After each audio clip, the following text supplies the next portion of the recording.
Okay, let's get started. Good evening, everyone, and welcome to the 2020 Candidates Forum, sponsored by the Geneseo Votes Coalition, the SUNY Geneseo Student Association, the Center for Community at SUNY Geneseo, the Daily News, and the Livingston County News. Thank you for taking the time to join us virtually and learn more about our candidates. My name is Kaitlyn Bertleff, Student Association President, and I will be your moderator this evening. Let's get started. Sponsored by the Geneseo Votes Coalition. Tonight at our congressional candidates debate, we are joined by Democrat Mr. Nate McMurray, who is also endorsed by the Working Families Party, and Libertarian Party candidate Mr. Dwayne Whitmer. Representative Chris Jacobs is also in the race to represent New York's 27th District in the United States House of Representatives, but Representative Jacobs' campaign cited the candidates' full schedule of debates and meetings and said they were unable to fit this event into their schedule. Representative Jacobs is cross-endorsed by the Conservative and Independence parties. If you'd like to learn more about our candidates, please visit geneseo.edu/vote to find headshots and biographies submitted by the campaigns themselves. And if you're a SUNY Geneseo student, you can find answers to the questions about voting on or off campus. As a reminder to our candidates and our viewers before we begin, I'd like to go over the rules for tonight's debate. Congressional candidates will have 2 minutes for opening statements, 2 minutes for responses to questions, 1 minute for rebuttal, and 2 minutes for closing statements. Questions have been selected based on those submitted by community members and SUNY Geneseo students and have been picked by our nonpartisan Geneseo Votes Coalition. When I have not directed the candidates that it is their turn to speak, we kindly ask that they keep their microphones muted to ensure that viewers will be able to hear each candidate when speaking. With that, I will direct the candidates to make their opening statements, starting with Mr. Nate McMurray. Go ahead. Well, first, thanks for having me and thanks for hosting this important event. We need to have these type of events, these type of open debates, so people can see what the candidates actually believe, so we can get beyond the party labels. And I'm grateful that you've done this. I think it's notable that our congressperson is too busy to come, but I'm thankful to Dwayne Whitmer. Mr. Whitmer has always been open and available to debate me. I don't think he's afraid of his views. And every single time we've asked, he's shown up. And I think that speaks about his character. My story is different than a lot of candidates. I grew up one of 7. My father passed away when I was 4 years old. My mother raised all of us by herself. Because of Social Security survivor benefits, we were able to get by. I started off at community college and I went on to SUNY Buffalo. I worked my way up to law school. I was a Fulbright scholar, and I had years of business experience before I came back to Western New York. And as my small town supervisor, I brought millions of investment back to this region. I ran for Congress because I wanted to fight against Chris Collins. Just like today, 2 years ago, he didn't show up to the debate at Geneseo either. And I think it's important that we remember this history. Started off with Tom Reynolds, who resigned from NY27. Or retired in disgrace. Then you had Chris Lee, who resigned in disgrace. And right now, Mr. Collins, who avoided the debate 2 years ago, is sitting in jail in Florida. We need to change. We need a new way forward. This is a region that's in crisis and a country that's in crisis. And today I want to talk about what I want to do in Washington, what I believe in is important. And I'm not going to be shy about my ideas. But if there's one thing I want you all to remember today, it's I come from the middle class. I'm endorsed by the AFL-CIO, the UAW, the nurses, the teachers, many other unions, because I will represent the middle class. That's what I care about, building the middle class. Thank you, Mr. McMurray. Mr. Dwayne Whitmer, your opening. Hello, everyone. Thank you guys for having me. It means a lot. As a third-party candidate, more often than not, we're left out of debates. Channel 4 hosted a debate for the special and we weren't invited even though we hit the qualifications. Apparently Jacobs, like tonight, doesn't want to debate, and that's okay. I understand. He feels entitled to your vote. He feels entitled that he deserves to win this district. Hopefully we say something different in November. A little bit about me. I'm an accountant and small business owner. This is my first go about into politics, and I'm running because, quite frankly, the two-party system has failed. This country is on the verge of a civil war. Politicians have given us never-ending spending, never-ending debt, never-ending war, never-ending taxes, never-ending regulations. Meanwhile, their pensions and their paychecks keep getting cashed. When the government shut down, Congress got paid.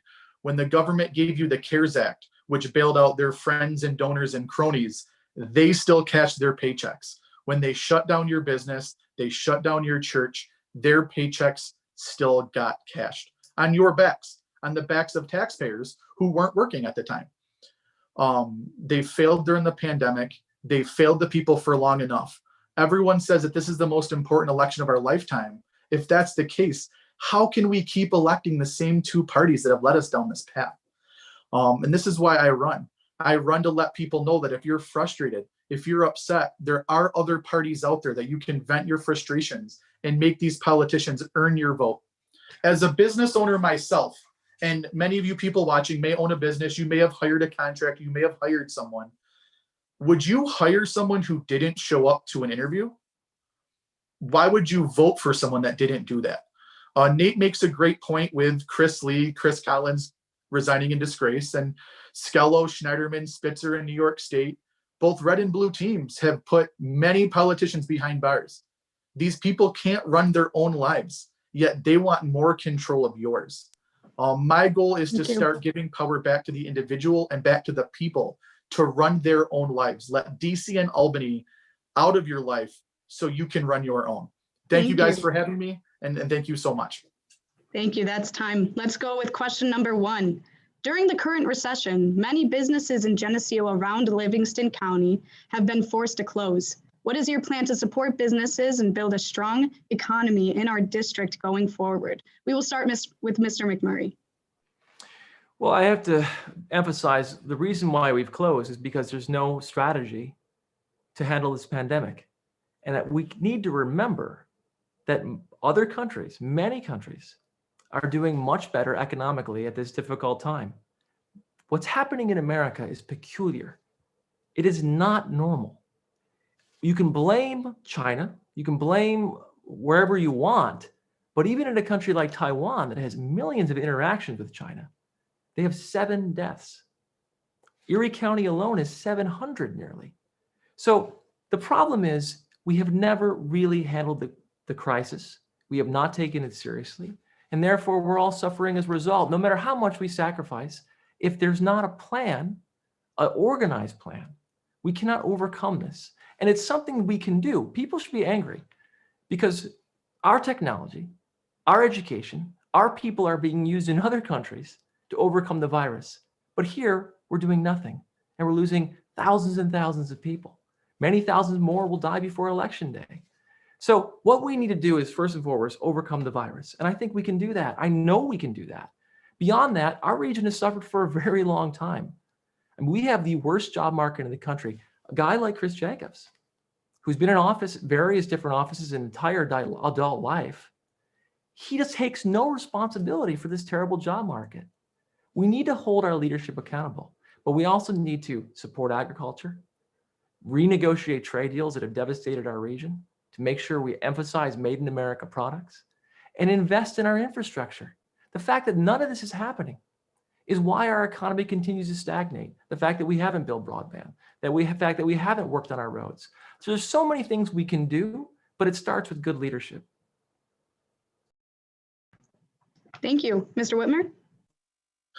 First off, I'd like to point out the fact that if you're in these counties and your business is shut down, you can actually thank Chris Jacobs, who actually voted to give Cuomo executive power. Conservative, small government Chris Jacobs essentially voted to make sure Andrew Cuomo could do what he's doing. Currently, I'm on a federal lawsuit against it, not because I don't believe COVID is real, not because I don't care about the deaths, but simply the fact is that we need to make sure that each county has its own rule.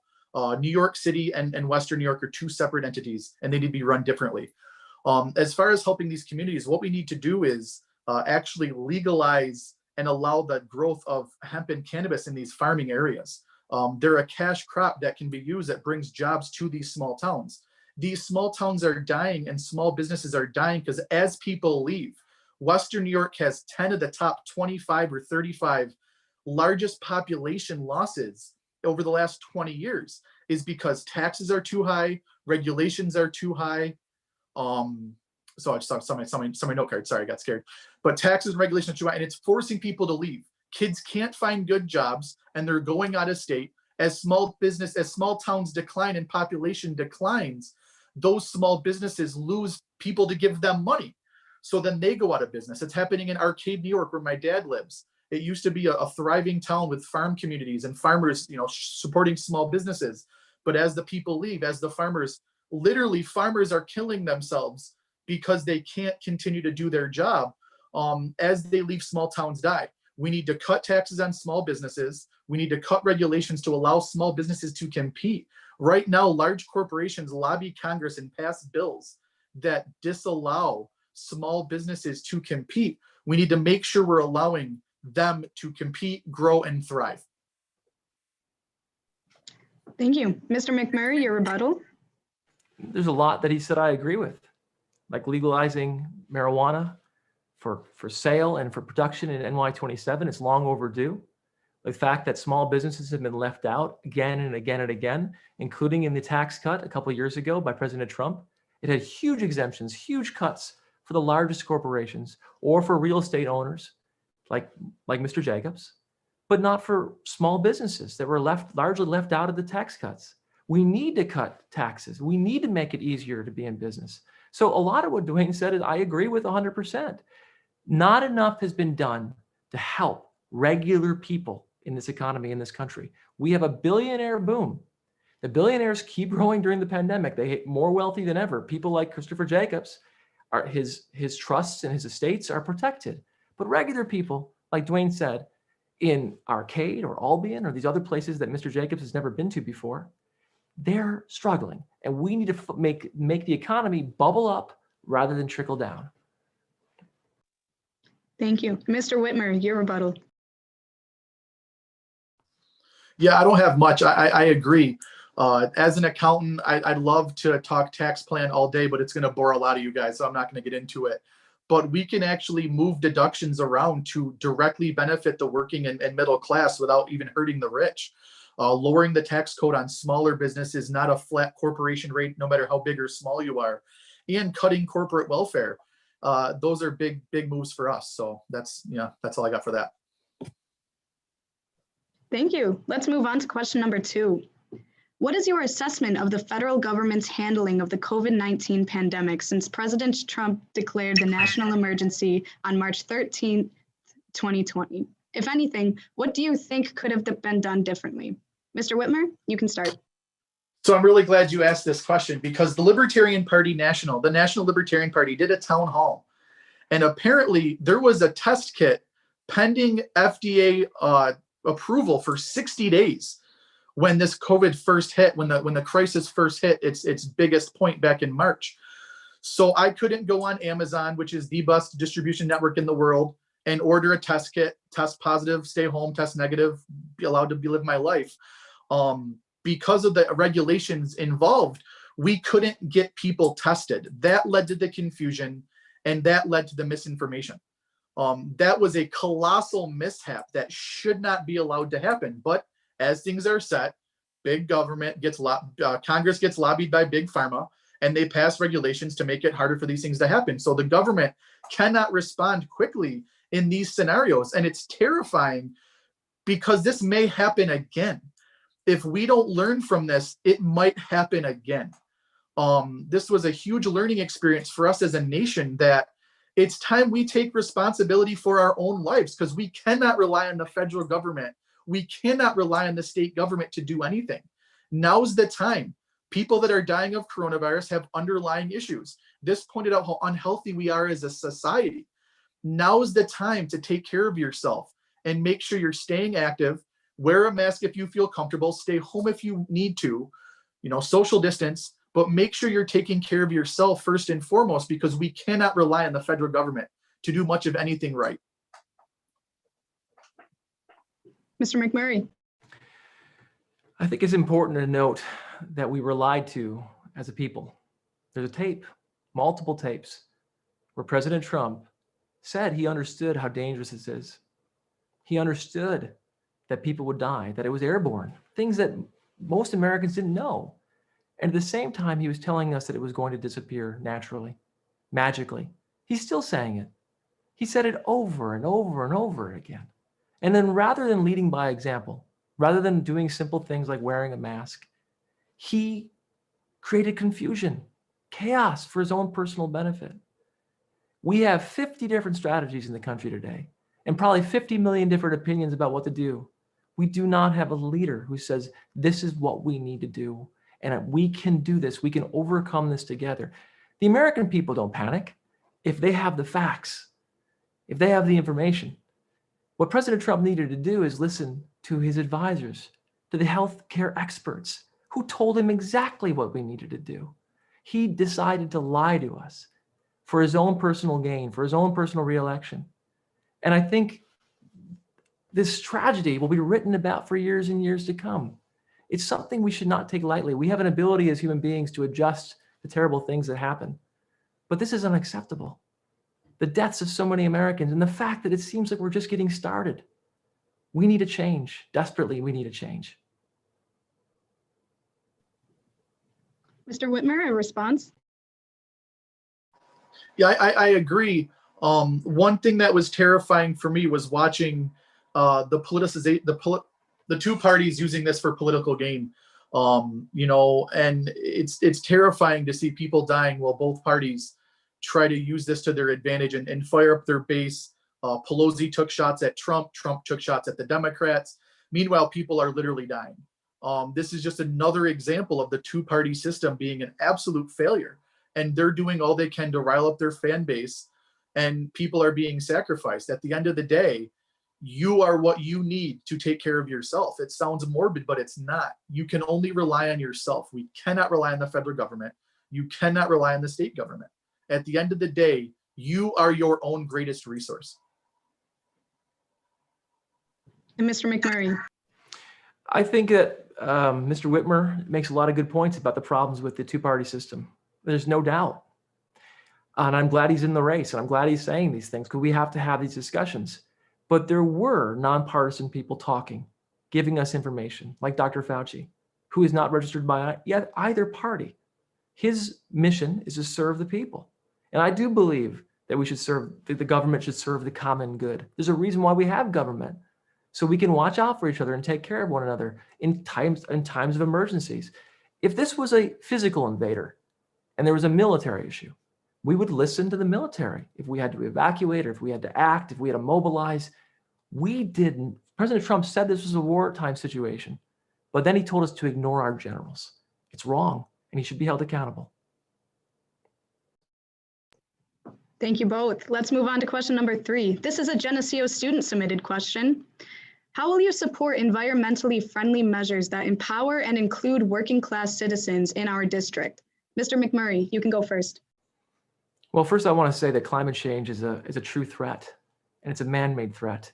And it's something we can tackle, again, if we face the facts. We're not facing the facts. We want to ignore the reality of it. But it's also an opportunity. And many of our rivals across the world are using this as an opportunity to invest in new types of fuel and new types of technologies. We're not. We're ignoring it, like we're ignoring the virus and so many other threats.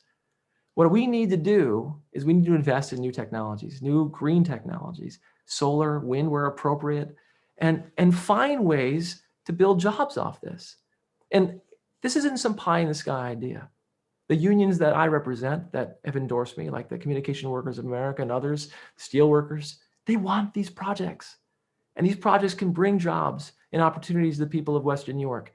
This is climate change, and environmentalism does not have to be just a burdensome thing. America is a country that believes in technology. It's a country that believes in problem solving, not problem avoidance. But with climate change, for whatever reason, and with the environmental issues we face, we decided to avoid the realities. So I will support new technological initiatives that make America the leading power in green energy, in green fuel. And you'll see that when I go to Congress. Thank you. Mr. Whitmer.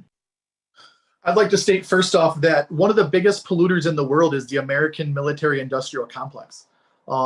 We destroy small towns, small communities in overseas so Halliburton and Dick Cheney can profit. These are facts. Halliburton made $1 billion on the Iraq war. I talked earlier about never-ending war, never-ending debt, never-ending spending.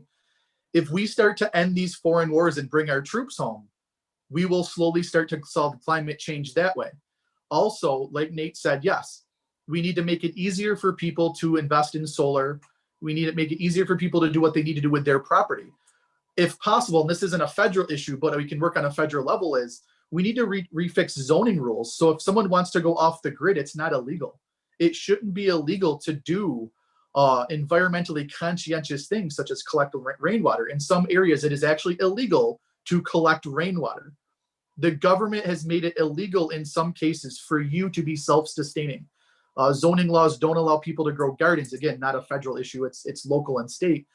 But we need to have that discussion as well. If someone wants to be more self-sufficient, we should be encouraging it, not discouraging it because the government doesn't want competition. We need to make sure people are allowed to do that stuff with their own property. As long as you're not hurting someone else, you should be allowed to do with your property with what you feel. Thank you. Mr. McMurray, a response?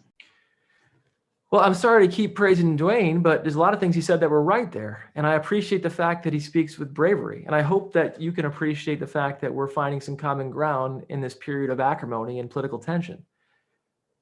Let's be honest, there is too much regulation on small town efforts to build solar or these other initiatives. When I was a small town supervisor, it was miserable trying to get laws passed to encourage solar or encourage even farming laws that allow people to use their property as they see fit.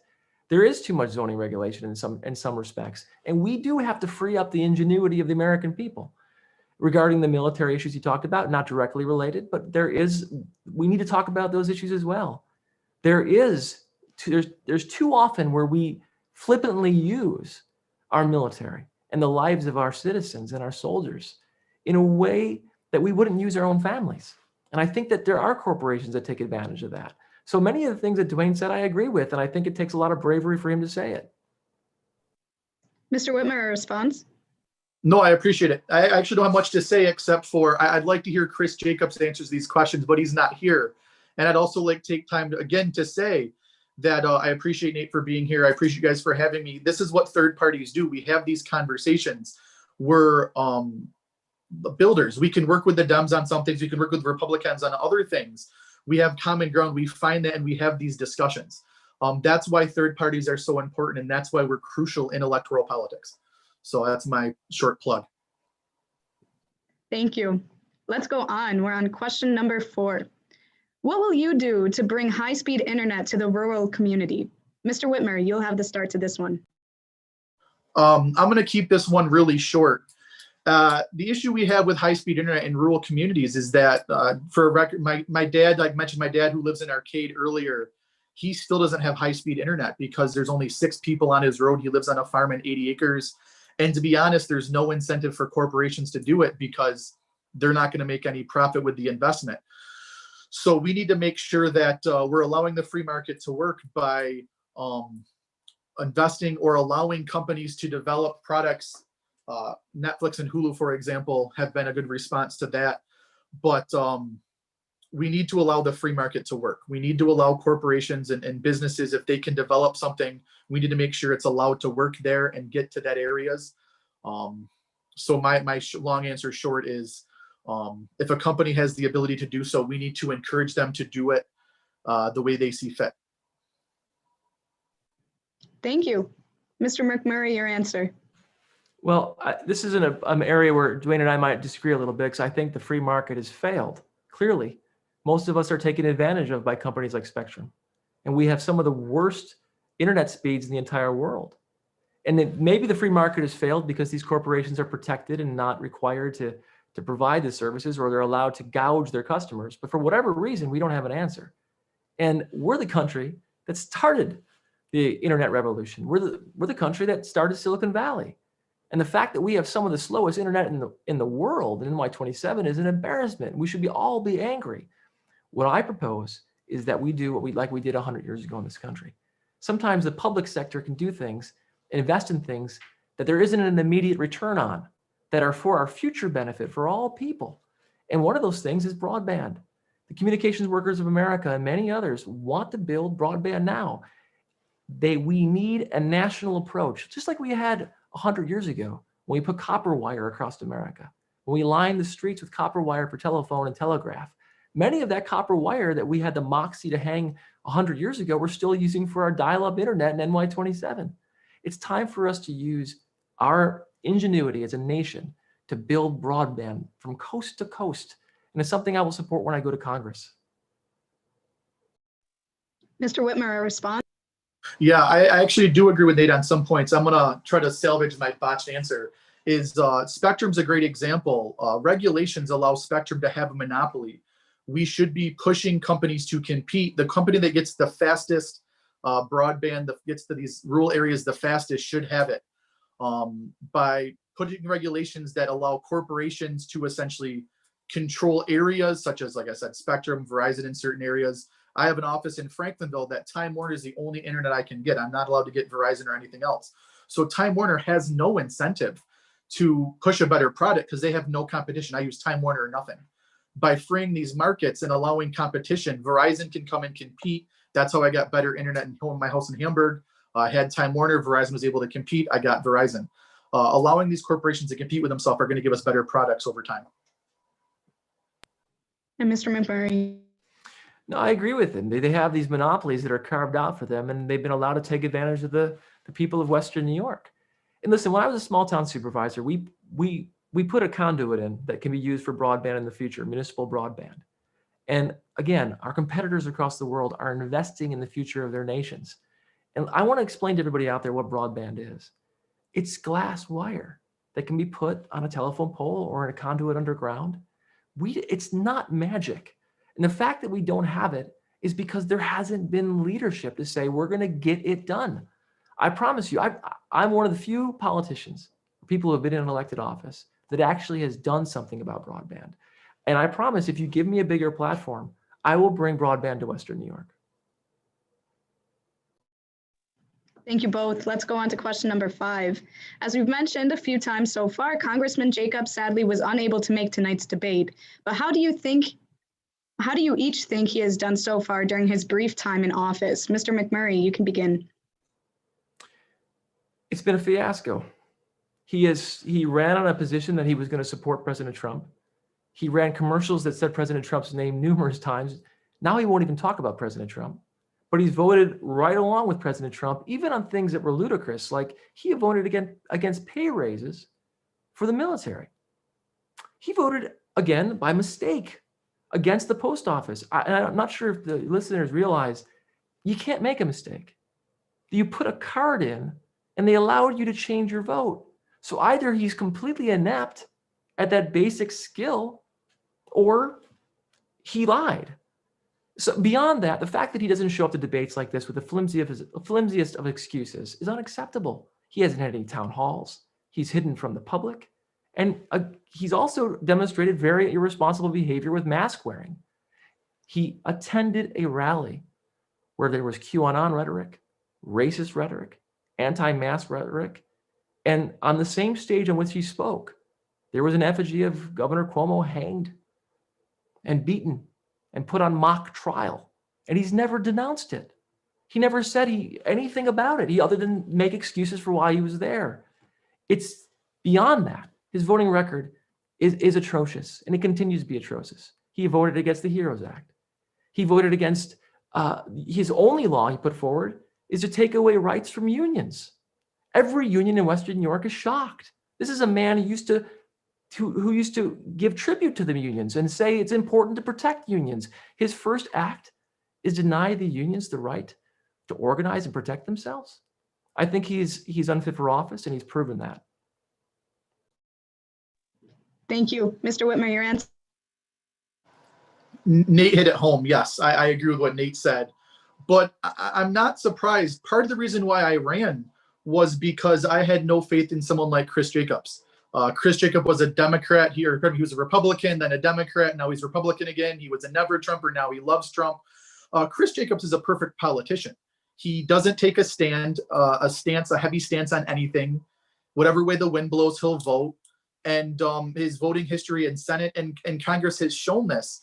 that with Chris, you don't know what you're going to get. I think NY27 deserves better. I think they deserve a fighter. I think they deserve someone who's going to stick to their guns, whether, that's popular or not. And I agree. Chris, I'm afraid, isn't here today to the debate to defend himself, which is terrifying because it shows the entitlement. Chris Jacobs knows this is a Republican heavy district. He knows he's the favorite as of now going into November. He feels he's entitled to your vote. He feels he deserves your vote because the party establishment machine, whatever you want to call the people behind the scenes, they nominated him.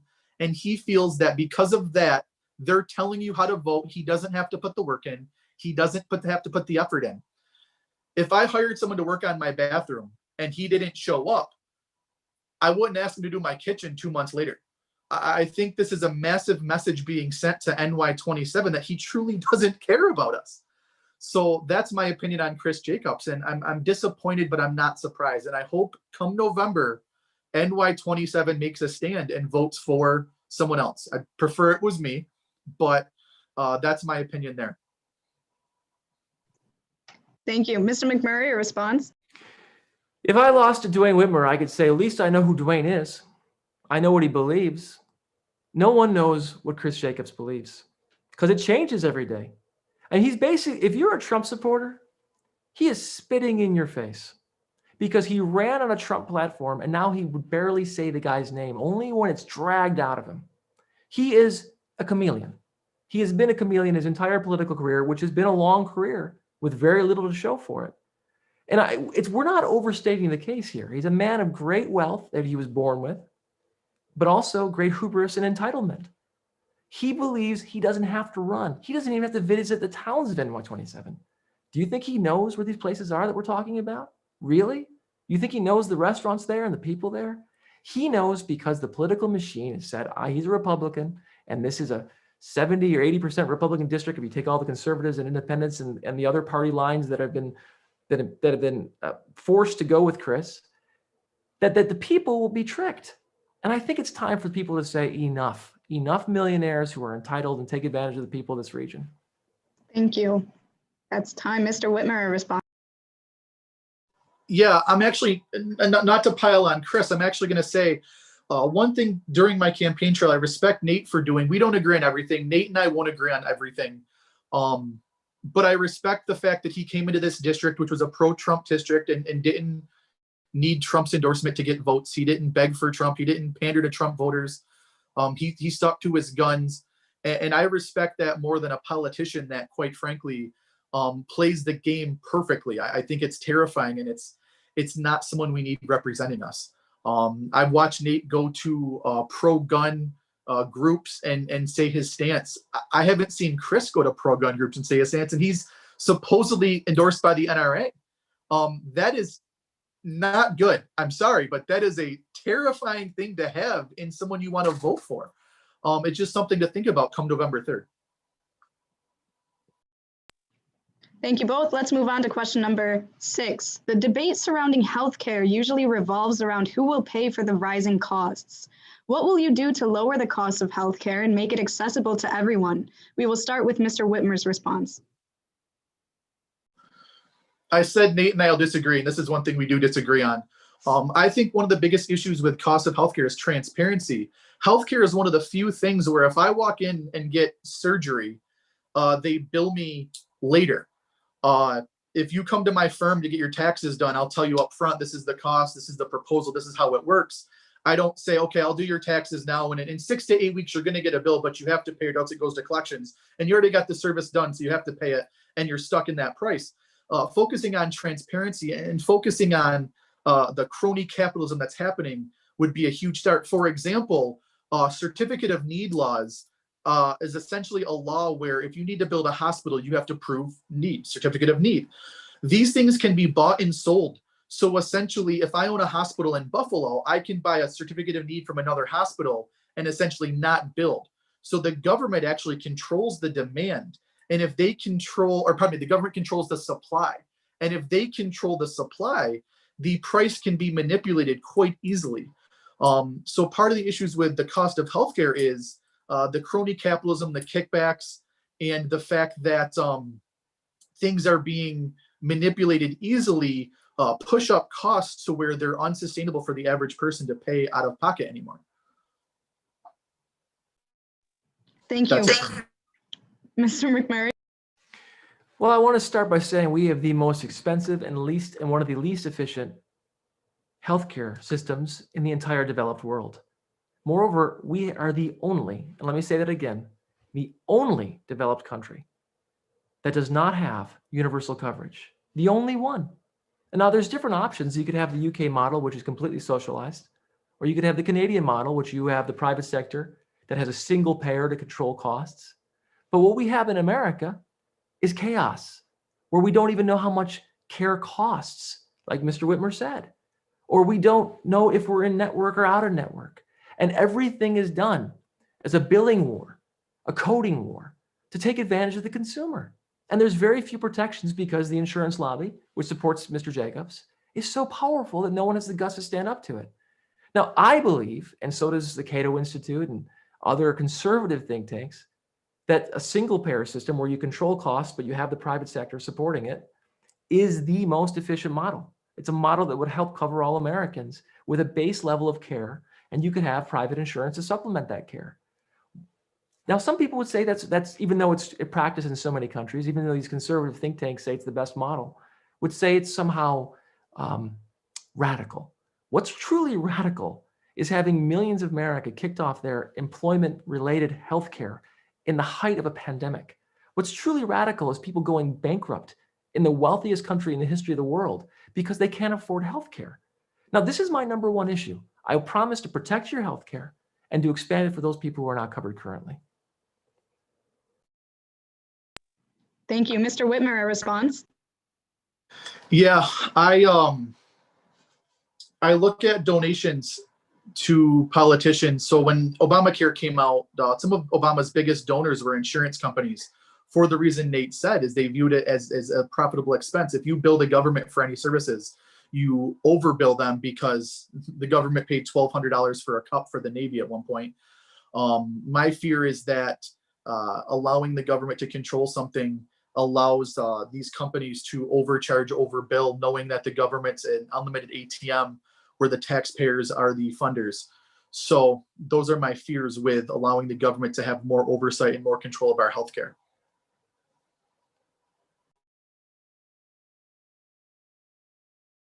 And Mr. McMurray? Right now, our country is supplementing the rest of the world's healthcare. And the fact that if you look at these other countries, these countries are capitalist countries, let's be honest. I mean, no one would consider the UK a socialist country, even though they have a socialized healthcare system, or Canada, or for that matter, the countries in Asia like South Korea. No one would consider South Korea or Japan a communist or socialist country, but they're countries that consider that their citizens should be covered and that there's a duty of the government to help mend the gap so people aren't dying unnecessarily throughout the country.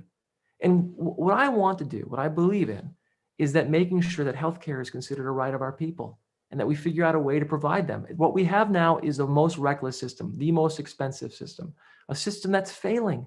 And we all know it's failing. Most of you on the call right now are probably not comfortable going to the doctor. That's not normal in the developed world. It's not normal for people to be afraid to go to see a physician. So I am determined to help change the system. I'm open to having a discussion about how we get there. What I'm not open to is saying everything's good, because it's not good. Thank you both. Our next question. So Mr. McMurray, you have discussed the necessity of banning AR-15s to reduce gun violence in our country. To both campaigns, starting with Mr. McMurray, how do we balance preventing gun violence while also securing Second Amendment rights? Well, I did say that, and I said that in a moment of anger. But I do believe we have to look at assault weapons and realize who has them, why they have them. And I don't believe the answer to the gun problem in America or the gun safety problem is to just remove all rules. We have more firearms than any country in the world by far. So the answer, no one is going to take away everyone's firearms. I've been a lifelong gun owner, and I've been around guns my entire life. I'm an Eagle Scout. But what I'm not is someone who's willing to say the status quo is okay. The fact that my children have to go to lockdown drills is okay. I didn't have to go to lockdown drills. But as the situation has increased, more and more guns are more available, easier available to criminals and to people that are dangerous. Now, these are my steps. Let's start off with universal background checks right now so that we don't have these issues anymore. That's low-hanging fruit. Let's make sure criminals aren't getting guns. Then we can look at assault weapons and see who has assault weapons, why they have assault weapons. Are they trained to have the assault weapon? Now, that's something I'm willing to talk about as a lifelong gun owner. I don't think Mr. Jacobs has ever shot a gun, but I believe we need to have a change. We can't have a country with this many gun deaths. And again, Dwayne and I might disagree, but it's something I believe that we need common sense safety rules to prevent gun violence in America. Thank you, Mr. Whitmer.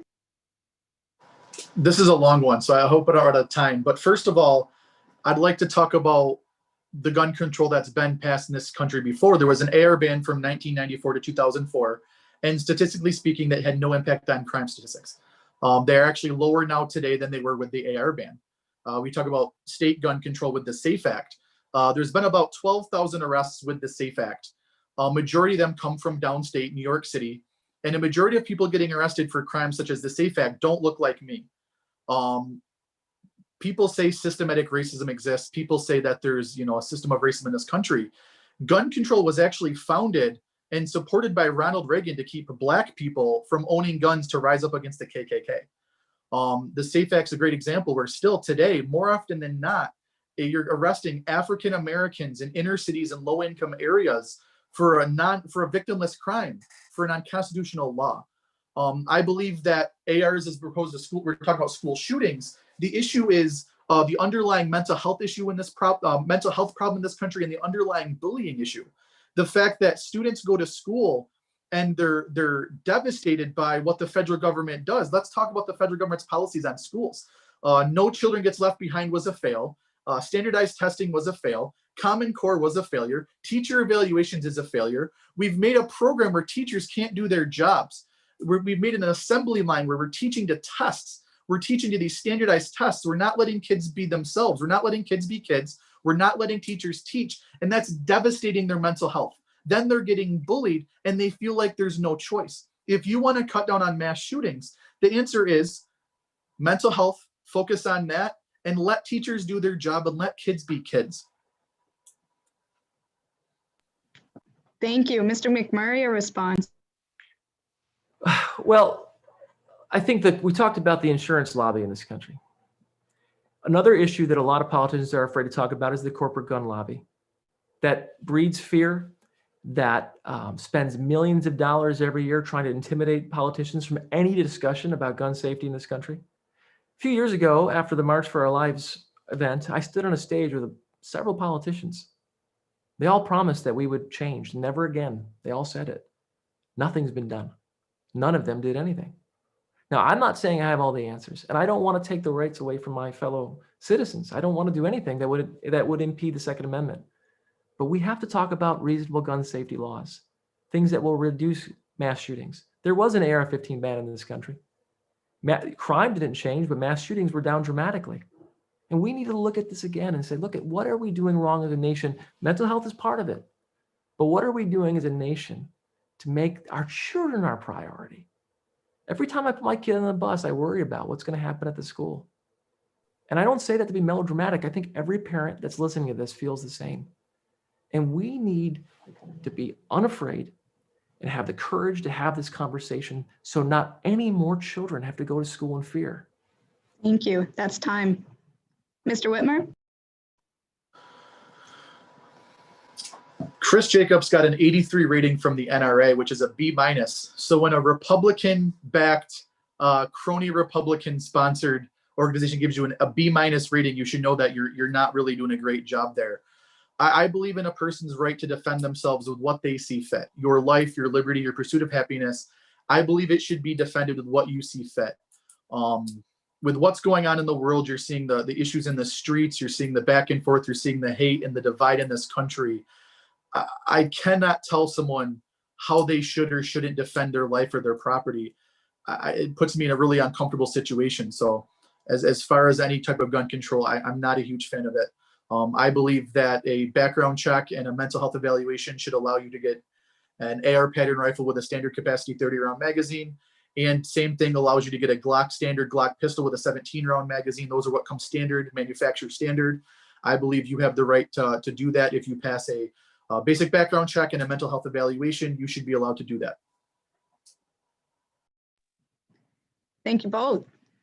Let's go on to our last question of this section. This is another Geneseo student submitted question and the final question of this debate before closing statements. SUNY Geneseo students have reported being harassed and had racial slurs said to them here in Livingston County. Many Black students and students of color feel unsafe just going to places like Walmart. What can be done to help ensure the safety of our students and prevent racial harassment? Mr. Whitmer, you can go first.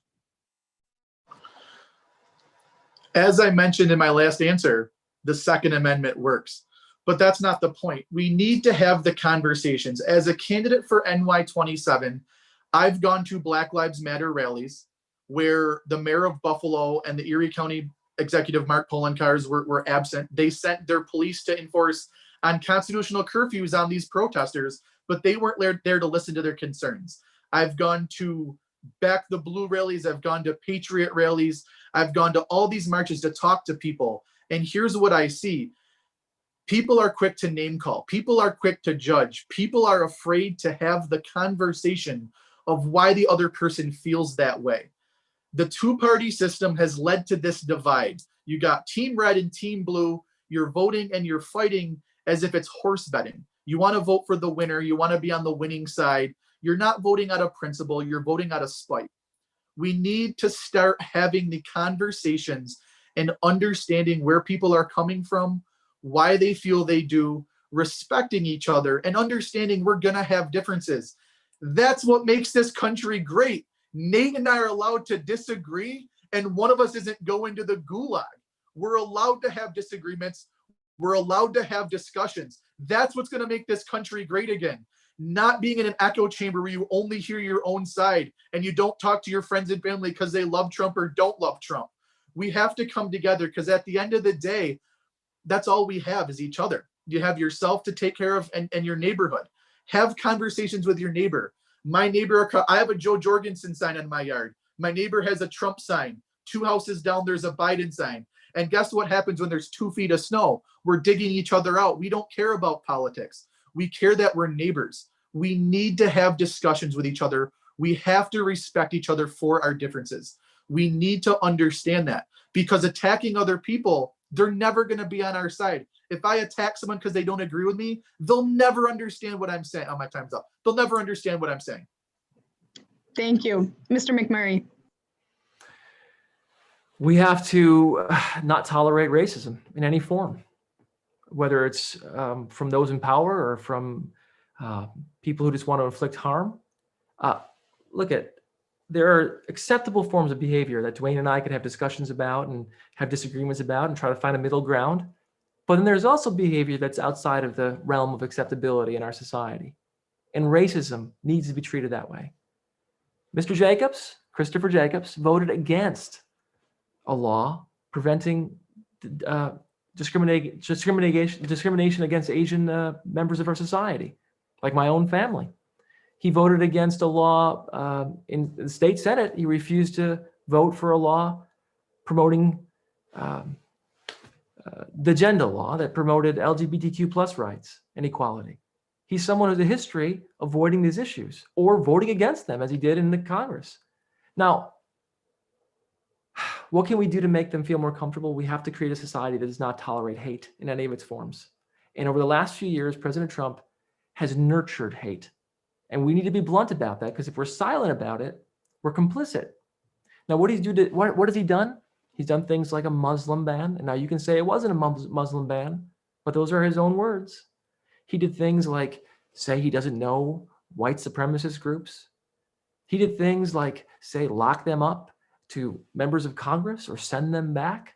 All of these things are not only dog whistles, they're foghorns to a community, to parts of our society who want to create division and hate. So to the members of the Geneseo student body that are going through this, I want to say I'm sorry. Our country is better than this. And there's a history of hate in this country that we have to be open and blunt about and confront. I'm proud of Dwayne Whitmer for going to Black Lives Matter rallies. I'm proud of him going to other rallies and listening, because we do need to listen and connect. But we also need to say there are certain types of behavior that are not acceptable. And we need to have the courage when we see those types of behavior to stand up to them. Thank you. Mr. Whitmer. I agree with Nate. Yeah, I probably should have announced racism is not acceptable. I should have mentioned that as well. That's not something you can have a conversation about. That's not something you can agree to disagree on. Despising or disagreeing with someone is one thing, or pardon me, disagreeing with someone is one thing, but disliking someone because of how they look or what they do is kind of, it's wrong. So if you see it, don't be afraid to come together and stand up for your friends. If you see something racist happening, step in, get involved. Make sure they know that that's the minority. There's only a few people out there that are actually diehard racist. And if we come together and shun them, call them out, name them, shame them, they're going to be pushed away. And that's what we need to do. We need to come together when you see it happening, defend one another, defend each other, and stick together. And Mr. McMurray. Yeah, I think we need to make it uncomfortable for racists again. I mean, there's a lot of talk about political correctness in this country. We're not talking about political correctness. We're talking about hate. And if you're trying to say that your hate speech is just just a little bit rambunctious or a little bit, you're just joking around, well, to other people, that's hate. And you can't disguise your hate as just trying to go around political incorrectness. We need to stand up to it. And what's happened in this country for hundreds of years is one group of people in particular was treated as lesser than the rest of us. And that's a hard thing to talk about and to face. We had a history of apartheid in this country. We had a history of slavery in this country. And there is obviously still a legacy from that history. You can see it in the education levels. You can see it in the imprisonment levels. You can see it in the arrest levels. One group of people in this country is still targeted. That's why it's important to say Black Lives Matter. When you say Black Lives Matter, it's not saying that other lives don't matter. It's saying it's important to remember that this group of people who has been historically and systematically discriminated against are valued too, are equal too. Thank you. Thank you both. So thank you, candidates. This brings us to closing statements. Mr. McMurray will begin with your closing statement. First, again, I want to thank Geneseo and I want to thank Mr. Whitmer for coming. I mean, Mr. Whitmer, I have a lot of respect for you. It's not easy being a third-party candidate, but you stuck your neck out. You say what you believe, and I know you take heat for it, and it's not easy to do that, and I'm grateful that you're doing this. Mr. Jacobs, I think, the Buffalo News called you cowardly. And I think the fact that you're not here, it's a harsh word to use, but I think it is cowardly. You should be here. The fact that you've hidden, again, tells us that you're not proud of your beliefs. You're not proud of your votes. You deliberately avoided a televised debate with Dwayne and myself. You deliberately avoided town halls. You're not proud of who you are. Now, I want to say to all the students at Geneseo, you heard my story in the beginning, 1 of 7. I grew up, not just middle class, I grew up in poverty. And I fought my way up to go to law school, and I'm proud to be running for Congress. But guys like me, and maybe Dwayne too, aren't usually the guys who run for Congress. Guys like Chris Jacobs are. Guys who inherited millions and millions of dollars. Guys that are protected by the political establishment. Guys who take their political positions for granted and use them to fight for the corporations that support them and sustain them. It's time for us to change. I promise if you give me this opportunity, I'm not perfect. I'm open to learn, to change, and to grow. But I promise if you give me this opportunity, I will kick that door open and I'll hold it open for the next generation of guys like me and Dwayne to come into Congress to represent, so we can have someone who truly represents this region be our congressperson. Mr. Whitmer, your closing statement. Awesome. Thank you, Genesee, for having me. Thank you, Nate, for coming and having the courage to actually come to one of these and actually do something. Chris, unfortunately, maybe he's moving. I don't know what he's doing. I think it sends a good message that we're able to have these debates. And I also appreciate, again, as a third-party candidate, what we go against. The media doesn't cover us. We're not invited to certain things. Channel 2 is holding in a town hall for Nate and Chris where it featured. I reached out and they're like, you're a third-party candidate. We're only doing major party candidates. This is what third-party space around the country. we're not given the same chances, yet we still fight. I had to fight to get on the ballot in March when the Republicans tried to sue me off the special election ballot. I spent $5,000 of my own money to fight and get back on that ballot. I had to fight a primary opponent that was backed by Brian Higgins. I had to fight to stay on that ballot in that primary. I have to fight to earn every single vote I get because no one knows who Dwayne Whitmer is. I'm not a career politician like Chris. No one knows much about the Libertarian Party. We just got ballot access in 2018, fighting with the archaic election laws that keep us down.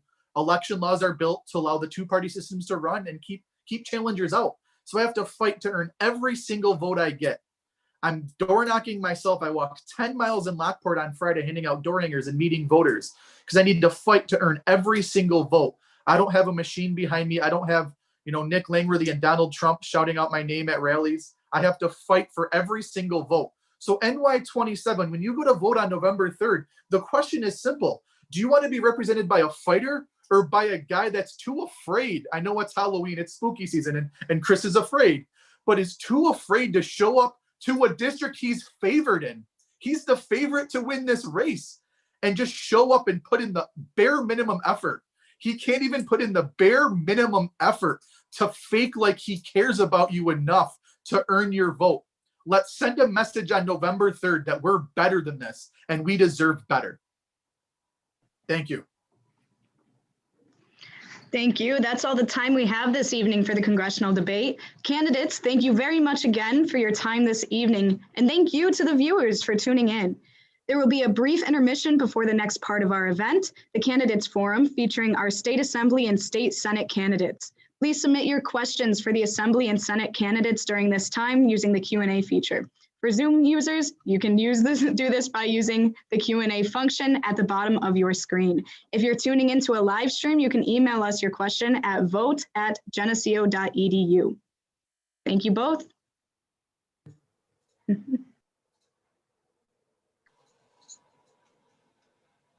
Cool.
Hello, everyone. Welcome back. Okay.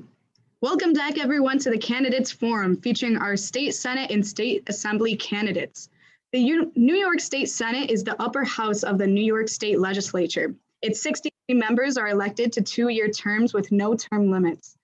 The New York State Assembly is the lower house of the New York State Legislature. Its 150 members serve 2-year terms without limits. Together, the Assembly and the Senate function very much like the United States House of Representatives and Senate, respectively, but on the state level. Its laws only affect New York State. Unique to the Senate is the ability to confirm the governor's appointment of non-elected state officials and court judges after a confirmation hearing. Joining us this evening will be Assemblywoman Marjorie Burns, the incumbent for the 133rd District Assembly seat, and challenger Ms. Sharon Sattler-LeBlanc, running on the Democrat and Working Families Party lines. On the state Senate side, challenger Jason Klimek, a Democrat, has accepted the invitation to participate. Incumbent State Senator Patrick M. Gallivan is not in attendance. Gallivan's campaign cited the candidates' full schedule and said they were unable to fit this event into that schedule. As a reminder for our candidates and to our viewers, candidates will be allowed 2 minutes for opening statements, 2 minutes for responses, and 2 minutes for closing statements. As with the debate, we kindly ask that candidates who have not been directed to speak by myself keep their microphones muted. You can keep submitting your questions by using the Q&A function on Zoom or by emailing us at vote@geneseo.edu. With that, I will direct the candidates to make their opening statements, starting with Assemblywoman Burns. Good evening. I want to thank you and all the other sponsors for being willing to host this event. It's exceedingly important, and I am proud to be here. I was part of this process 2 years ago, and I enjoyed it very much. I thought the dialogue was fantastic and educational for everybody concerned. I am Assemblywoman Marjorie Burns, and it's been just a little under 2 years that I've represented the 133rd Assembly District. I'm a member of the minority. I'm one of the few Republicans in the New York State Assembly. As you mentioned, there's 150 Assembly members, only 43 are registered Republicans. So we are basically in a super minority. When I ran for office, I ran in order to be a voice for this region and to make sure that the district from Pittsburgh to Plattsburgh had a voice in Albany. But once I got there, I found out that not only could I be a voice, but I also could accomplish things. And that's what brings me here today. And it's what brings me to running for re-election. You know, over the last almost 2 years, I've been able to usher in legislation that helped relieve the Mount Morris School District of over $2 million in very unfair fines that were levied against it, freeing them from a huge financial burden. I've been able to bring tens of thousands of dollars to our local libraries. I've been able to fight for large-scale solar projects in order to make sure local representatives were part of the process and that they weren't totally blocked out by the Democratic leadership in the Assembly. I've fought recently very hard for the seniors in our nursing homes who have died and been victimized by COVID. I believe because of the governor's terrible policy of allowing people to be infected with COVID brought into the nursing homes. But on top of that, also the for-profit nursing home owners that weren't doing anything to help with the testing to cure this problem when they did realize it was there. There is so much. Thank you. That is time. Oh, thank you very much. You didn't signal me. I thought you were supposed to signal when there was a minute left. Oh, watch for Rachel's screen, and that shows you the little. Okay. I don't. All right, I don't have that on mine. I'll look for it. All right, great. Thank you. You got it. Ms. Sattler-LeBlanc, you're open. Thank you so much to the Livingston County News, the Daily News, SUNY Geneseo Center for Community, and the Geneseo Votes Coalition for hosting today's forum. And thank you, Assemblywoman Burns, for joining us. And thank you to everyone who's viewing us on multiple platforms. My name is Sharon Sattler-LeBlanc, and I'm an educator, a parent, and someone who knows firsthand the impact of domestic gun violence. I'm running for office because I know that good legislation can keep our families and communities safe, And I know the importance of leveraging our resources to build strong communities that work. The issues ahead for our legislature is great. Working through our pandemic, rebuilding our economy, and reconnecting our communities. We need to address the ongoing challenges of funding our schools, and we need to make sure that all New Yorkers have access to affordable health care. And we need our representative to be in the room advocating for the resources our people need, fighting for our priorities and not pandering to partisan politics. I'm representing all the people of our region to get the results that we have not seen in a district where we've been known more for our scandals, indictments, and pay to play. Too often, our people are frustrated that Albany doesn't understand the challenges of our region. For example, our farmers are the first to advocate for their workers and safety and fair wages, but who is making sure that Albany understands? As the pandemic has hit our nursing homes, do we shake a finger at the governor, or will we take on a system that historically has taken shareholders as a priority over our seniors and their caregivers? And rather than divide New York into 3 demi-states, we need to be at the table. And our stakeholders have to be heard.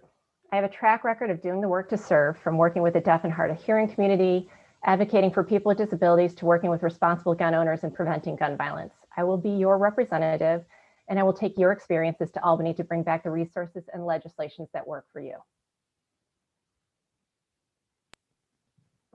Thank you very much. Let's get started with the first question. Question 1, what do you think of New York's handling of the COVID-19 pandemic? What would you continue or change going forward? And do you feel that the COVID response was differentiated enough by region? Burns, you'll have the first response. It looks like you're muted, Assemblywoman Burns. All right, as I mentioned before, with the COVID, originally, I thought the governor did a good job by taking control in what we thought was going to be a much worse scenario when they were predicting up to 2 million lives would be lost. But then his policies with allowing COVID positive patients to be, directing them to be taken into nursing homes created even a worse situation, leading to many deaths in both the Avon nursing home in my district as well as in Hornell. So that was obviously an egregious failure of leadership on his part. I did everything I could to foster and bring forward public hearings on this issue, which we were able to accomplish. And it was determined that not only did 6,500 people die in nursing homes, the governor is only counting those who actually died in nursing homes, not those that were removed from nursing homes and sent to the hospital that died. So the number is actually very much higher. Also, the regional approach in reopening our businesses was very deficient. You would include Rochester in with other Finger Lakes regions who had practically no cases, so that in some counties, there were practically no COVID cases, no reason for businesses to be summarily shut down, but yet because they were lumped in with regions that had other very difficult hotspot areas, they were not allowed to open. And as a result, many of our businesses are going to be lost because of unnecessary shutdowns by our government. Right now, the COVID level is pre-state of emergency level. There is no reason whatsoever why we shouldn't be reopening our businesses, getting people back to work, generating revenue, and moving forward. Thank you. Ms. Stotler-LeBlanc? Thank you. As the state of New York, we know that we are the epicenter. We have New York City and a crisis, as we've seen like on September 11th to the pandemic is going to hit us first, and we needed a strong response. I think New Yorkers across the state worked hard to mitigate the virus, to shelter in place and do everything right. And we have seen the results. We're starting to see some upticks across the state, and so that's definitely concerning. So we need to be cautious as we move ahead. I think, and I think what we're seeing out of this pandemic just highlights a lot of the challenges that we've always had. And I agree to some degree with Assemblywoman Burns, is that we need to be in a position to advocate for the unique needs of our region. We've seen, obviously in the beginning, we didn't have knowledge of all of the factors that we were dealing with this epidemic, But as we've learned, we should be finding ways that we can be flexible, that we can take the expertise of industries to make recommendations. This is how we want to open. We did that with higher education. You know, schools were given mandates. You need to meet these requirements. Schools submitted the plans. They were reviewed by the state. How can we take that sort of thinking to other industries, businesses, so that we can give that back to a more regional directed approach. But again, I think moving forward, we're going to need to continue to work together. I see another year ahead of this. We know that we have businesses that are struggling. We know that we're going to lose institutions of higher education. So we're all working very hard to try to work through this and keep everyone healthy and keep our businesses going. Thank you. With that, let's go on to question number 2. The Assembly is a large Democratic-dominated chamber and skews heavily to the New York City area. What previous experience has prepared you to create an environment of partnership and compromise instead of contributing to divisive politics? Ms. Sattler-LeBlanc, you first. That's a great question, and I think it kind of speaks to what got me into considering this in the first place. My family was impacted by gun violence in 1990. We buried my cousin, her daughter, and the man who shot them. He also took his life. And so I've been angry for decades, but I got involved, and I wanted to be involved with an organization that would respect the rights of responsible gun owners, because I know it's a much more complex issue. And in my work and advocacy, I've learned that we can find an agreement. You know, responsible gun owners agree just as much as I do that, you know, we need to do things to keep guns out of the hands of dangerous people. And that if you put someone at risk in your family or your community, you're not being responsible. I've outreached to the people who have met with me. I've been on panels on radio and television with folks who advocate for the Second Amendment, and we've become friends. And it's important for me to hear the perspectives of people who disagree with me or see things differently, because on many levels, we agree. And so I find that by doing the work, that you can create credibility. But again, it takes time, and you have to do the work. You have to learn about the issues, be able to understand the nuances from another perspective.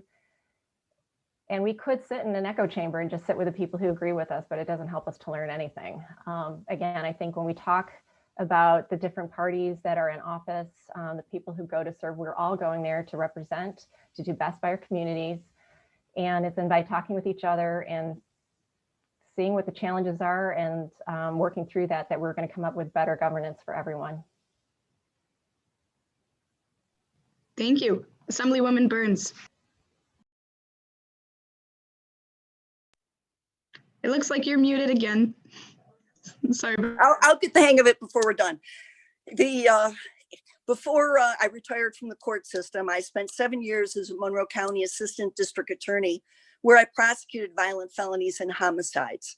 I was used to dealing with individuals, witnesses, victims, defendants of all different socioeconomic classes and stations in life, and having to talk to people and find out the details and find out what I believed was correct answers and work with them to successfully prosecute cases.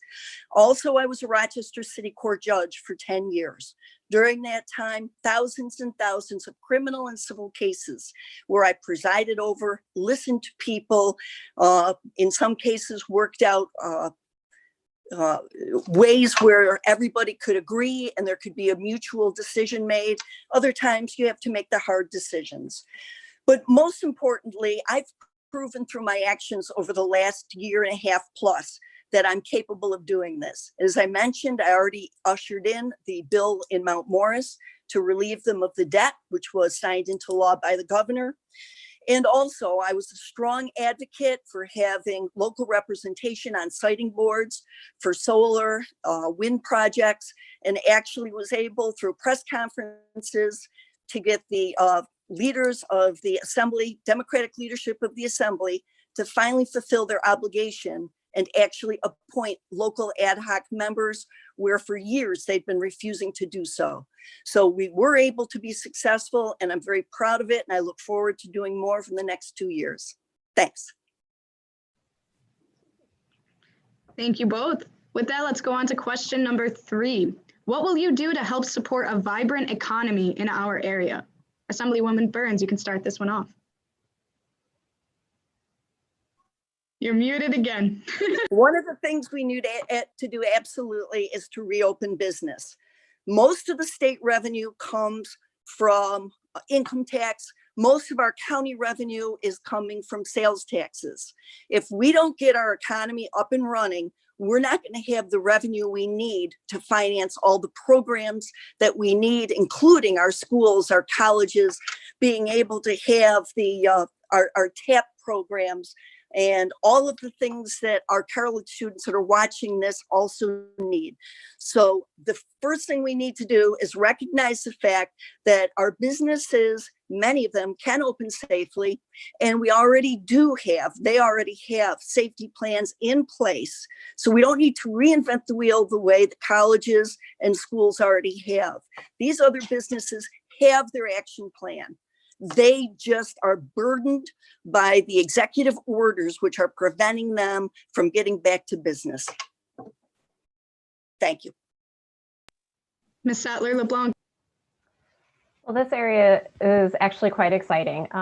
We have a lot of great industries here in this region. We have a lot of great resources, whether our natural resources, our people, and absolutely I agree with the Assemblywoman that we do need to get our businesses up and open again, but we also need to be thinking about how we are going to do more to build the economy, to attract people to our region. The demographics, we have a growing population of people who want to age in place. And if we are, again, going to support all the different programs that we want to do, including our schools, and also helping to ensure the lives that our seniors have worked for, we need to build that tax base with more people who are here and working. And I think we have that potential with, again, this beautiful region, the great schools and communities that we have. But there's things that we also need, like broadband. We need to make sure that we've learned that we can learn and we can do medicine and we can work from anywhere as long as you have broadband. So there's a lot of work that needs to be done with that. Also, how can we partner with the higher education and different, even our community colleges and our trades to train our people to work for the future economy? Some of the biggest areas of growth will be in our food manufacturing and also in medical. As I mentioned, with the aging population, there's going to need to be more services. People needing to get blood work, ambulatory care, or also the residential services. So, we have an important opportunity for folks who may not be able to travel out of district to work. Over half of the folks in Livingston County travel outside of district to work.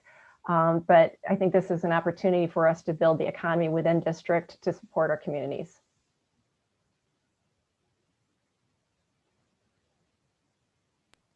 Thank you.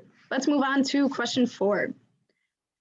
What have you done to show support to your constituents of color over the past 8 months of racial unrest? And what will you do as an assembly member to support Black people and people of color? Ms. Sattler-LeBlanc, you can start. Thank you. I actually come from a mixed race home. My father met my mom when he was serving in Korea. So I'm always feeling like I'm in between worlds. And I've actually learned to use that as a strength to understand what different experiences are, whether it has been working in my own community on campus and learning about the issues with our deaf community. But this past summer has been a summer of reckoning. And what excites me is, that we have our small communities who are having these conversations. In years past, it's been mostly our cities. And this is where I think the hope is, that it's no longer just in our cities where we have all this diversity. We find in our communities that we are all connected. And it's in these communities that we can have these conversations based on our shared history and our shared care for the community, that we can talk over our kitchen tables, that we can talk, with our neighbors. We've seen some amazing leadership in our communities. Actually, in the town of Caledonia, they have done several different gatherings to address issues and raise awareness and share perspectives. And the most recent one that they did, they took 41 minutes of silence. And it was interesting because counter protesters were there. And they did 41 minutes of silence in recognition of each year of the life of Daniel Prude. And what it did was it kind of quieted everything and just really forced us to think and reflect. And it was a very powerful experience. So I have been, and that's part of my background as a higher education administrator. I've been present, I support, and I try to amplify voices. It is through our stories that we can really educate each other. And I think it is by having a more complete understanding of our past that we can have a better future for all of our communities. Thank you. Assemblywoman Burns, your answer.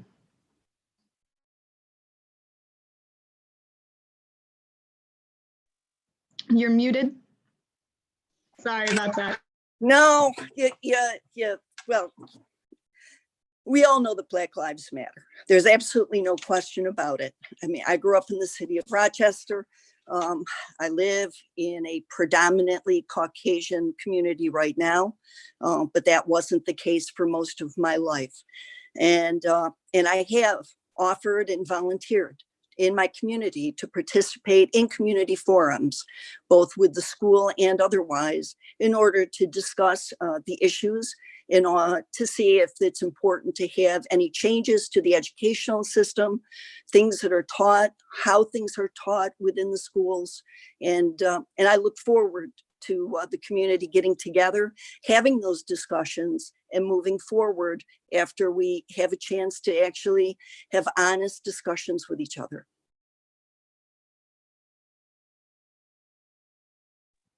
Okay, thank you both. That leads us to our last question, question number 5. How will you specifically engage students other than just encouraging them to vote? How do you plan to advocate for students on the state level? Assemblywoman Burns, your answer. Thank you. One of the things that's a top priority is to work on clearing up the TAP gap. And it's been proposed by the Republicans in the Assembly since 2017. The bills are still currently pending. In essence, what we would do is increase the amount of TAP allowance, increase the income level that would make you eligible for the TAP, and hopefully clear up a little bit of the gap between TAP staying at a consistent level, but yet the tuition increasing. Also, I think it's important to look at the Excelsior scholarships. They're obviously a vital part of our educational system, but as of right now, there are actually more students that are receiving TAP assistance that are graduating tuition free from college than there are people that are actually every year getting the Excelsior scholarship. So it might be a point where we've got to look at reevaluating, shifting some of the Excelsior money back to TAP, which is a mean, proven way of having equity and going forward from there. But obviously, we have to have affordable education, including college education for anybody who wants it. Thank you. Ms. Sattler-LeBlanc, your answer. Thank you. Great question. Absolutely, we need to continue to support funding for higher education. That's one of the areas that continues to be at risk, and many of our institutions are challenged right now, certainly addressing everything with the pandemic. And some of the areas that I'm concerned about is which populations of our students are most impacted. So I think those are some things that we want to keep an eye on to make sure that we are providing access to all of our students to take advantage of higher education.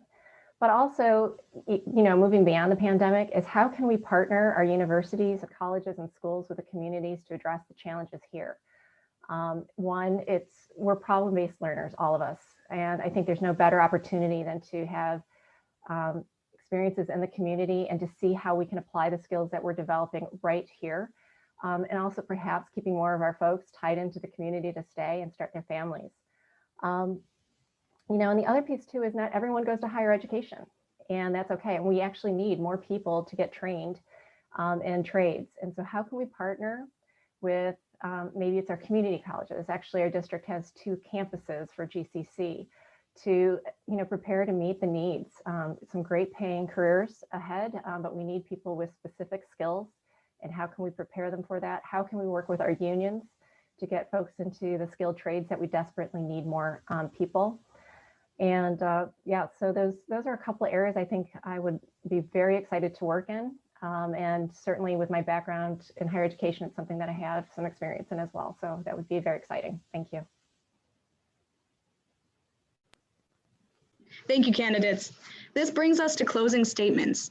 Assemblywoman Byrds will begin with your closing statement. Thank you. Again, I appreciate the opportunity to be here and to talk about the issues. One thing that we didn't talk about was outmigration. We truly anticipate that a number of people are leaving this area because of the lack of economic abilities. And we're going to continue to fight for our small businesses who employ a lot of the people that live in Livingston County. I'm very proud that after the short time I've been there, I've been able to accomplish a lot, even with the pandemic bringing us home by Zoom for a significant part of this year. But also, I'm proud to be endorsed by CSEA, by PEF, and economically, the Committee for a Strong Economy, which is the Rochester Chamber of Commerce PAC, Unshackle Upstate, the National Federation of Independent Businesses, because of my economic policies and views towards opening businesses and helping small businesses. And while it's not an endorsement per se, the New York State Farm Bureau, because of my efforts on behalf of our farmers, which are our #1 agriculture, not only in this district, but also in the entire state, has named me a friend of the farmer. I'm really proud of all of that. I look forward to be back in January and to continue on. Thanks. All right. Thank you. And Dr. Sattler-LeBlanc, your closing statement. Again, I just want to thank the organizers, the viewers, and thank you, Assemblywoman Burns, for being here this evening. There's a lot of challenges ahead for our state and region. Difficult decisions will need to be made, and we need more than a stopgap. We need to be at the table. And we need to work with our legislature to advocate for our priorities for this region. As an educator and the parent of kids with special needs, I'm in a unique position to know and advocate for our families and educators. And I've also received the endorsement of NYSET. We've seen how connected we are through this pandemic, and we've seen the important role of government in being a safety net for all of our families and our businesses when disaster has happened. The unemployment rates that we see right now only reflect those who are still looking for work. There's many more who've been discouraged and have left the employment market. We have lost healthcare, we've lost childcare, and it's disproportionately impacting our women who are home taking care of our children. So we need to think about ways that we can mitigate this moving forward and continue to build a brighter future for our region. The 133rd is also uniquely positioned to grow in the coming years. We need to grow and do right by our seniors who want to enjoy their lives that they've worked so hard to build here. And I'm going to work to support the existing and new businesses, work with our families and schools to support education, encourage visitors to come to our region and explore the many offerings that we have. I will partner with leaders in education and industry, and I will work with our families and schools to get the right start. And I'm also going to encourage and mentor the next generation of leaders to support our governance in our small and local communities, as well as on the state level. So encourage you, of course, to exercise your vote. And I also encourage you to learn more about the process and to stay involved. And we really need all of us to be engaged to make this a better place. So thanks so much for the opportunity to talk to everyone tonight. Thank you both so much again, and thank you again to our viewers. With that, we're going to move on to the Senate portion. As with the State Assembly candidates, you can keep submitting your questions by using the Q&A function on Zoom or by emailing us at vote@geneseo.edu. We encourage you to ask questions specifically for the state Senate position. Given that Senator Gallivan is not present, we are going to provide Mr. Jason Klimek with the chance to respond to a series of live questions from the audience. Before we get to your questions, please provide us with your opening statement. Mr. Klimek. Thank you for having me here, and thank you for everybody sticking in there. I know it's getting late, at least for me. So thank you. I'm Jason Klimek. I'm running for the 59th District. If you're not familiar with the 59th District, it stretches from Henrietta and Monroe County all the way out to southern Erie County, encompassing the northern part of Livingston and all of Wyoming County. It is a huge district geographically, and it's fairly diverse. We have big suburbs, we have very rural, and in the district, since we haven't had a real challenger to the district since 2010. So pretty much for 10 years, we haven't had a choice in who represents us in this district. The Senate switched to Democrat in 2018, and we lost our voice in the room in Albany. And so my real reason for running is to give people a voice and a choice in Albany. I've worked with assembly members on aspects of tax legislation for the state. I'm a former federal district court law clerk where I drafted constitutional decisions. I worked for the New York State Department of Labor during the 2008 recession. I am currently a tax attorney in Rochester, and I adjunct as a professor at FLCC. And with all of that experience, I think that I can really bring a lot to government because I've seen the private side, I've worked with government, and at the end of the day, I'm really a policy junkie. I love getting into the detail of tax, and realistically, a lot of legislation comes down to the tax aspects of what's being legislated. And with that, I really just want to give people the choice in Albany. Thank you. Thank you. So let's get started with the first question then. What do you think about the pace of New York's reopening in the wake of the COVID-19 pandemic? Do you think it has been too restrictive, or is there more that needs to be done? I think on the whole, New York has done a very good job. Currently we are seeing a lot of the country spike. We have seen cases here spike, but my wife is a physician and she has treated COVID positive patients when she's on call in the hospital and can attest to the fact of how serious this disease is. And we also can look back to the 1918 pandemic where we've seen data that shows if the harder an area locked down, the less not only deaths it had, the less economic impact it had. And we actually have seen that data with Europe as well now, that where they've locked down harder, there was less deaths and less economic impact. We do need to slowly reopen the state where it's safe, but we really need to make those choices. We really need to think about those choices as to what we're actually doing. And are we putting people needlessly at risk? Many jobs can be done virtually, but that's a big problem in our district. There are portions of our district that have no broadband infrastructure and can't host a Zoom meeting. And it only seems to have occurred to some of our current legislators now during the pandemic. This was an issue that I have raised since I moved back to Rochester 6 years ago. I'm originally from here. But when I found out that we still only had one broadband provider and the rates were 3 times higher than they were down in New York City, but we were getting less speed. And I feel lucky in our district because I have that option. Some people have dial-up or the equivalent. So reopening the state is important, but we need to make sure that we are not putting lives needlessly at risk. And that's very important. Watching my wife go through what she has gone through, caring for COVID patients, it's very real and very dangerous. And we need to protect everybody the best we can and keep the economy running, but safely. Thank you. That answer is actually a perfect segue to our next question.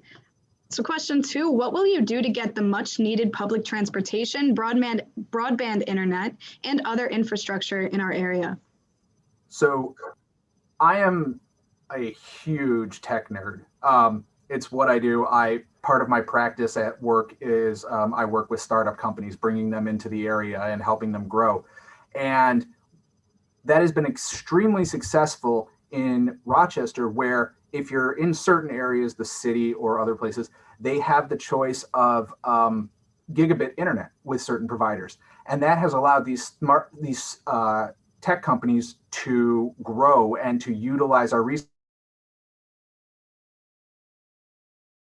pushing the private sector to continue to expand rural broadband through increased competition or municipal fiber.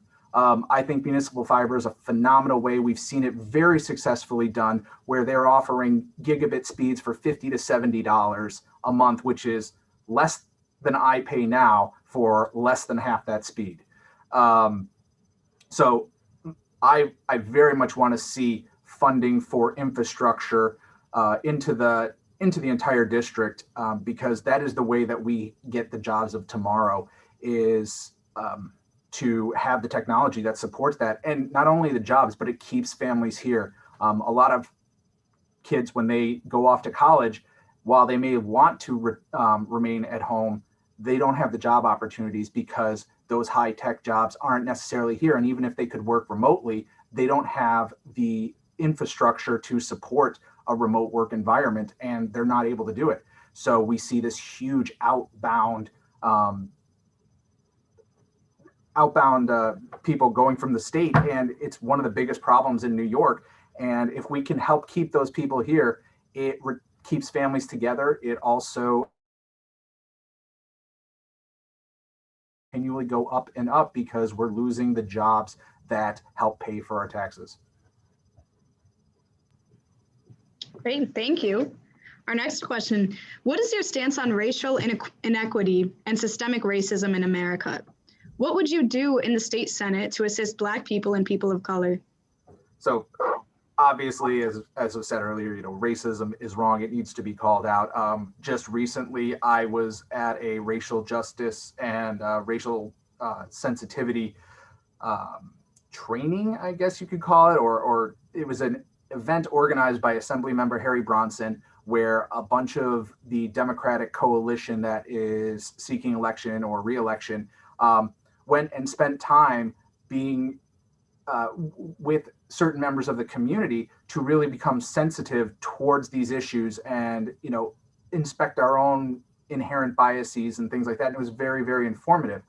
One of the things that I've been a huge proponent of is cannabis legalization, not only for the business aspects of it, but for the racial justice aspects of it. New York has decriminalized cannabis since 1977, so for 43 years now. Yet in the last, I think it's about 20 years, we've incarcerated about 800,000 New Yorkers due to cannabis. And the vast and overwhelming majority of that, upwards of 80%, have been African American. We know that the law is enforced discriminately, and legalizing cannabis is one of the ways that we can help restore that community by giving them opportunities. I am very much a big supporter of Assemblymember Crystal Peoples-Stokes, who is the Assembly Majority Leader out of Buffalo. She has the Marijuana Regulation and Taxation Act, and it is very socially equity focused. It reinvests into the communities that have been disproportionately impacted by discriminatory enforcement of the cannabis laws. And so I'm a very big supporter of making sure that those communities that have been impacted have the resources and opportunities to succeed. And that's one of the big causes that I've been aligned with for quite a while. Thank you. Let's go on to question 4. The current way that we redistrict congressional districts, state assembly districts, and state senate districts largely protect current incumbents. What will it take to remove political decisions from the redistricting process? So as I said, I'm a huge tech nerd. I am very much a proponent of coming up with mathematical models, computer modeling, to create fair districts that aren't drawn by humans. Obviously, there needs to be an examination of the seed that you're starting with to make sure that seed isn't inherently biased. However, if you look at some of our districts, they are completely gerrymandered, and it's obvious. Take Monroe County, for example. Monroe County is currently represented by 5 Republican senators, including the very, very, very Democratic city. And so I'm a huge proponent of making it fair and not being able to gerrymander districts so that the people aren't adequately represented. And this has happened with my district, Henrietta, where I currently live, is very Democratic, yet we, up until now, have only had one choice in the state assembly, and our voices were not heard in Albany. So I'm a big proponent of reforming the system and making it a much more fair system so that it accurately represents the constituents.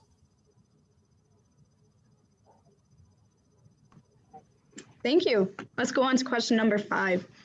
Upstate New York is an especially politically divisive place, with many Republicans feeling like their voices aren't being heard. What will you do in the state Senate to ensure that all of your constituents are represented and to combat our country's deep partisanship? Great question. Part of the reason I'm running, actually. So as I said when I first introduced myself, the Senate is majority Democrat right now. And if you are a Republican, you don't have a voice in the room, because the Senate, and I can use the example of the cannabis legislation, one of the reasons it was not put to vote was because all of the Democrats didn't agree. The Democrats in the Senate didn't want to put forth a legislation they couldn't pass themselves. They weren't concerned whether a Republican would join or not and create enough votes to get it passed. So what that really means is, at the end of the day, a Republican isn't in the room. They're not even at the table. They can't advocate for the constituents in the district because they don't have a voice. They cannot do anything. If you look at my opponent's voting record over the last 2 years, you'll notice that it's hyper partisan voting. It's voting no on things like COVID paid sick leave, voting no on the budget that had COVID funding, voting no on banning glyphosate, which is a known carcinogen, on state land. This was just partisan things that it didn't accomplish anything for the district, and that doesn't give anybody in the district a. That's what I seek to do. I am always there to listen. As a lawyer, that's what I do. I listen to both sides. I come to a reasoned conclusion, and that's what I would like to communicate to people, is that I will be that voice. I am already being heard in Albany on tax issues. They have already recognized my expertise in these issues and are listening to me. And that if I'm elected, that will only increase. Thank you. Our next question: what previous experience do you have that you think would make you a successful candidate in the state Senate? I think that my tax experience is incredibly important. I understand complex tax policies, and I can point to things where we can change things without increasing the taxes on the average New York. For example, most people don't realize that in New York, we have a tax on the books right now that taxes the issuance of shares from a corporation. So a corporation issues share to a shareholder, there's a tax between 2.5 and 5 cents on each share. Right now, that tax is 100% rebated, meaning it doesn't get paid.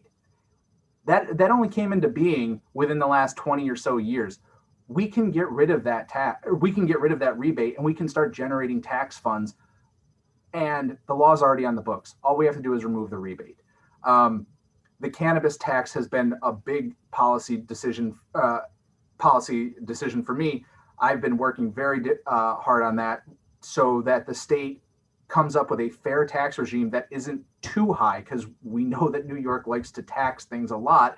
And while there's maybe a reason to do that, it also can destroy the market. So we need to make sure that we are thinking through and doing the math on the tax policy. So I think that that's a huge issue. Also, as a lawyer who companies, I have helped these companies come to grow in New York, and I know what I know what small business needs in order to be successful. And that is one of the things that I've really tried to help with my clients, is to continue to grow that. I work with the local incubators at both RIT and NextCore in Rochester to help offer these legal services for these clients to help them grow. and to create jobs. And so far they've had, we've had multiple clients that have had investments from New York State that have become very successful. And some of these are global companies that choose to relocate here. There was an MIT study that said Rochester could be the next Silicon Valley. So those are some of the skills that I think that I can bring to Albany. Thank you. Question number 7. Many of the conservative members of our district worry that Democrats are looking to eliminate Second Amendment rights.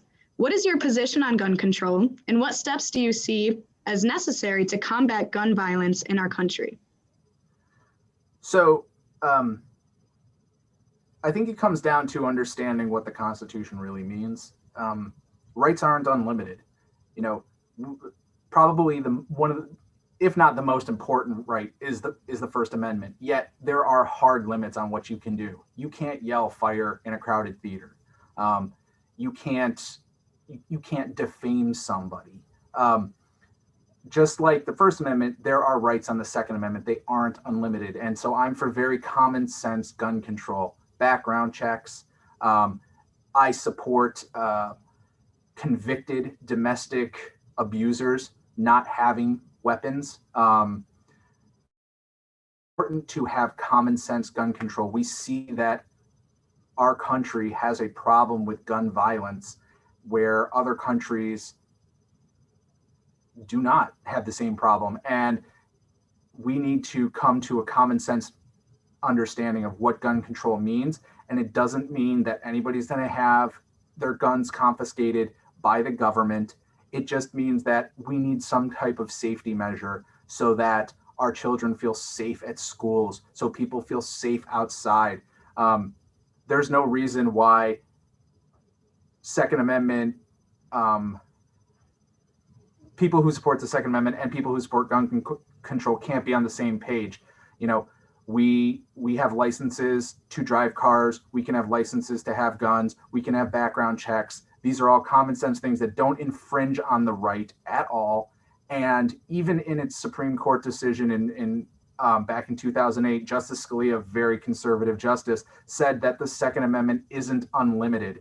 And I think that, we just need to have that conversation of we can have gun control measures that are common sense, but this does not mean that people are going to lose access to their guns.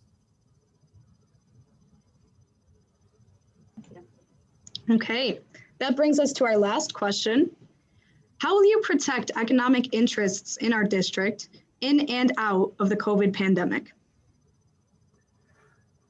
I think that kind of combines with the investment in broadband and making sure that we can continue to work remotely for those who are able to, and for those who aren't, to help support those businesses. This also, cannabis can help with that by bringing in jobs. I think nationally, cannabis jobs have exceeded 300,000 jobs, and hemp has been a great boon to specifically upstate New York.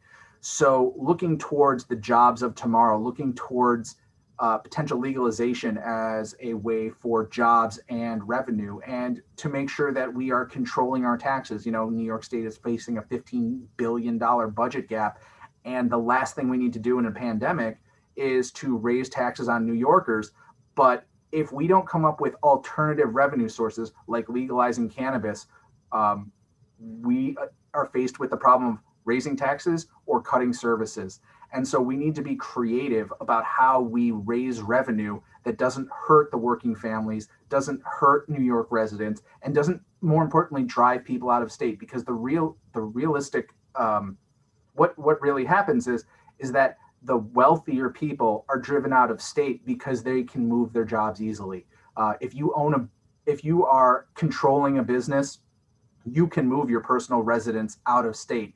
It's a lot easier than somebody who is working day to day trying to move out of state. And so when we have these large incomes moving out of state, we see a lot of our tax base disappearing. And that's an important fact to keeping our economy going, is making sure that our tax base isn't disappearing and our talent isn't disappearing, so that we can continue to offer the same level of services or even more services, such as Governor Cuomo's suggested high-speed rail, but without taxing New Yorkers to death. And that's how I would start to address the economic issues. Thank you, Mr. Klimek. That brings us to your closing statement. 2 minutes. So thank you again for everybody attending. Thank you for hosting this. I'm very happy to have the opportunity to speak to people, especially virtually. I think it's very important during the pandemic that we recognize that virtual events, for those who can do it, is a great service. My election really comes down to having a choice in Albany. For almost 10 years, we haven't had a choice. And we certainly don't have a voice in the room right now. And I can absolutely be that voice in the room. I can be a strong advocate. I'm willing to listen to all the constituents. And I like to make decisions not based on my personal beliefs, but on the data, on what the constituents want, what's the right position for the district.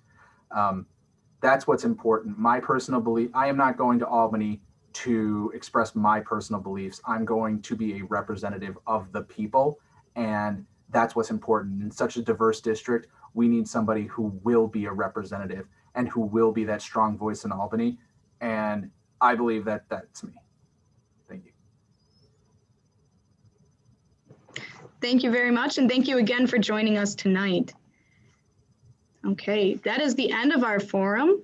We would like to thank the Geneseo Votes Coalition, the SUNY Geneseo Student Association, the Center for Community at SUNY Geneseo, the Daily News, and the Livingston County News, and all of our candidates for making tonight possible. We'd also like to thank you for tuning in. Here's a friendly reminder that there is just one more week to request your absentee ballot, and that early voting starts this Saturday, October 24th, and continues through November 1st at the Livingston County Board of Elections. For early voting hours, you can go to the Livingston County Board of Elections website, or you can go to geneseo.edu/vote. Stay well and happy voting, everyone. Thank you again.